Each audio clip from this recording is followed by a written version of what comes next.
आज हमारी साइंस इतनी डेवलप हो चुकी है, इसलिए आज हम बहुत ही एडवांस टेक्नोलॉजी और गैजेट्स का प्रयोग आसानी से कर पाते हैं। आज हम एक छोटे से यंत्र से दुनिया में कहीं भी किसी से भी बात आसानी से कर सकते हैं और उसकी लाइव लोकेशन भी देख सकते हैं। आज हम कितनी भी पुरानी जानकारी आसानी से हासिल कर सकते हैं। ये तो कुछ भी नहीं, फ्यूचर में इससे अधिक चौंका देने वाला होने वाला है, जिसके बारे में आज के लोग कल्पना भी नहीं कर सके। हमारे कुछ वैज्ञानिकों ने आने वाले 1000 साल बाद के फ्यूचर का अनुमान लगाया है। पहले के फिलोसोफर आने वाले फ्यूचर का अनुमान लगाते थे, जिनमें से कुछ प्रेडिक्शन सही साबित हुई, जिन्हें हम काफी समय से देख रहे हैं। और पास्ट के हिसाब से आज की टेक्नोलॉजी बहुत डेवलप हो गई है और पहले के मुकाबले आज हमारे पास बहुत एडवांस टूल मौजूद हैं, ये जानने के लिए कि आने वाले 1000 सालों में हमारी दुनिया कैसी होगी और ह्यूमंस कितने एडवांस हो गए होंगे। वैसे देखा जाए तो हमारी टेक्नोलॉजी अभी इतनी एक्यूरेट नहीं है कि हम एकदम सही बता पाए कि फ्यूचर में क्या क्या होने वाला है, परंतु हम अपनी टेक्नोलॉजी का इस्तेमाल करके एक अंदाजा तो लगा ही सकते हैं कि आने वाले 1000 सालों में ये दुनिया कैसी हो सकती है। तो आइए दोस्तों, आज हमारे इस वीडियो में मैं जानते हैं कि 1000 साल बाद हमारी दुनिया कैसी होगी। दोस्तों, फ्यूचर में इंसान कैसा दिखेगा, क्या आपको पता है? आज की बात करें तो आदि मानव शिकार करते थे और कच्चा ही खाते थे, इसलिए हमारे पूर्वजों के दांत बहुत बड़े और नुकील हुआ करते थे। जब आग का आविष्कार हुआ उसके बाद तो हमारा खाना खाने का तरीका ही बदल गया, जिसके कारण हमारे जबड़े और दांतों में भी इवोल्यूशन हुआ है। उस वक्त के मुकाबले हमारे दांत अधिक छोटे और कम नुकीले हो गए हैं और हजारों साल बाद तो हमारे दांत इससे भी छोटे और नुकीले हो जाएंगे। और इतना ही नहीं, फ्यूचर में सूरज की किरणें के और अधिक तेज होने की संभावना है,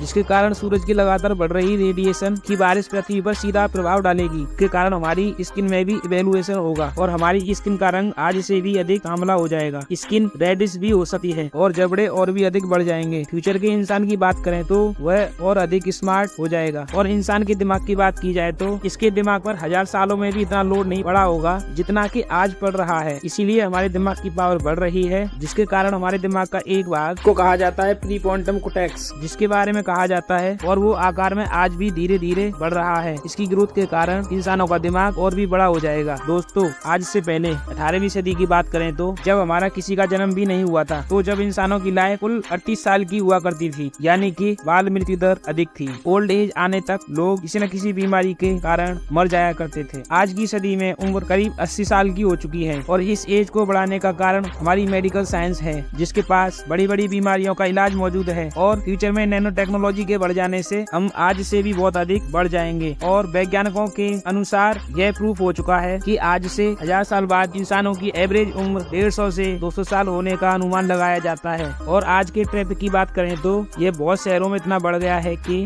ऐसा लगता है कि हम शहर छोड़कर कहीं गाँव में बस जाएं। लेकिन दोस्तों, फ्यूचर में पब्लिक ट्रांसपोर्ट इतना एडवांस होने वाला है कि रोड के बीच से भी पब्लिक ट्रांसपोर्ट होगा, यानी कि गाड़ियां चलेंगी जो आम गाड़ियों के ऊपर से होकर गुजरेंगी और इसमें बहुत सारे यात्री सफर कर पाएंगे। इसके साथ ही रोड के ऊपर रोड बनेंगे, कम जगह से भी यातायात आसानी से गुजरेगा। अगर थोड़ा और दूर जाए तो हम एयर कार का भी प्रयोग करेंगे और हजारों साल बाद तो ऊंची ऊंची इमारतें होंगी, इमारतों के बीच से एयर ट्रांसपोर्ट और पब्लिक ट्रांसपोर्ट कनेक्ट हो जाएगा। 1000 साल बाद तो हम पृथ्वी के नेचुरल रिसोर्स का इतना उपयोग करके इतनी बड़ी बड़ी इमारतें और इतना अव्वल नंबर का ट्रांसपोर्ट सिस्टम बनाएंगे कि इमारतों के बीच में रास्ते होंगे। पब्लिक ट्रांसपोर्ट और प्राइवेट ट्रांसपोर्ट दोनों ही आज के हमारे ट्रांसपोर्ट के मुकाबले बहुत एडवांस हो जाएगा। आगे जाकर ट्रांसपोर्ट की रफ्तार इतनी हो जाएगी कि हम भारत से अमेरिका सिर्फ 1.5 घंटे में पहुंच जाएंगे। तो जानते हैं फ्यूचर में हमारे घर और रहन सहन कैसा होगा। दोस्तों, फ्यूचर में बहुत सारे बदलाव होंगे हमारे रहने की जगह में और शायद हमारे रहने के तरीके में भी। सदियों पहले हमारे पूर्वज गुफाओं में रहते थे, फिर छोटी छोटी झोपड़ियों में रहना शुरू किया और फिर समय के साथ बदलाव हुआ, लकड़ी के घर बनने लगे। दुनिया और आगे बढ़ी तो मिट्टी के 1 मंजिला घर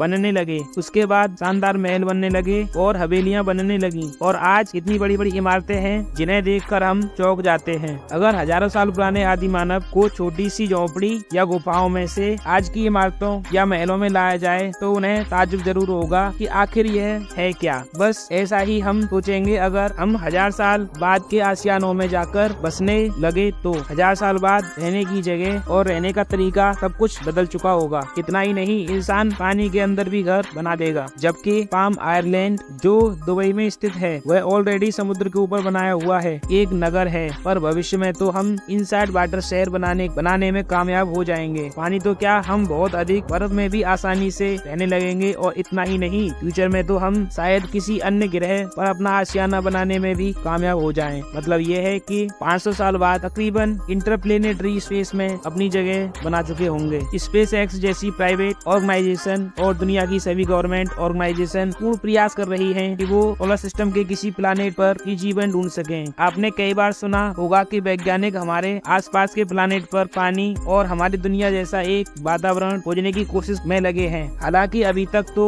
हम किसी भी ऐसे प्लानेट को खोजने में सफल नहीं हुए हैं, परंतु हमने स्पेस साइंस में पिछले 100 से 150 सालों में जो किया है उसे देखकर लगता है कि आने वाले 1000 सालों में तो हम ऐसा कोई ग्रह खोज ही लेंगे। और अगर आज की बिल्डिंग की बात की जाए तो आज बुर्ज खलीफा दुनिया की सबसे ऊंची इमारत है, लेकिन कुछ सालों में इससे भी ऊंची इमारत तैयार हो जाएगी, क्योंकि दुनिया की सबसे ऊंची बिल्डिंग का काम आने वाले समय में पूरा हो जाएगा, जिसका नाम है जेदा टावर, जिसकी ऊंचाई लगभग 3308 फीट होगी, जो दुनिया की सबसे ऊंची इमारत बन जाएगी। The atmosphere of earth. दोस्तों, ये जो विकास और प्रोग्रेस आपने देखा, ये तो अगले 1000 सालों में होने वाला ही है। इसके साथ साथ हमारी पृथ्वी का फ्यूचर भी खतरे में आने वाला है। हो सकता है समुद्र का स्तर इतना बढ़ जाए कि बहुत ही खूबसूरत देश जलमग्न हो जाएं। बात करें 1000 साल बाद की, तो हमारे सूरज की अल्ट्रावायलेट रेज बहुत अधिक बढ़ जाएगी, जिस कारण वैज्ञानिकों का कहना है कि हमें उस समय तक हो सके तो उतनी जल्दी मंगल ग्रह या किसी और प्लेनेट पर जाना पड़ेगा। अगर भविष्य में हम मंगल ग्रह पर मानव बस्ती बसाने में कामयाब रहे तो मंगल ग्रह पर बनने वाले घर कुछ इस तरह दिखाई देंगे और वहाँ पर बसने वाला शहर कुछ ऐसा दिखाई देगा। दोस्तों, इंसान मंगल ग्रह पर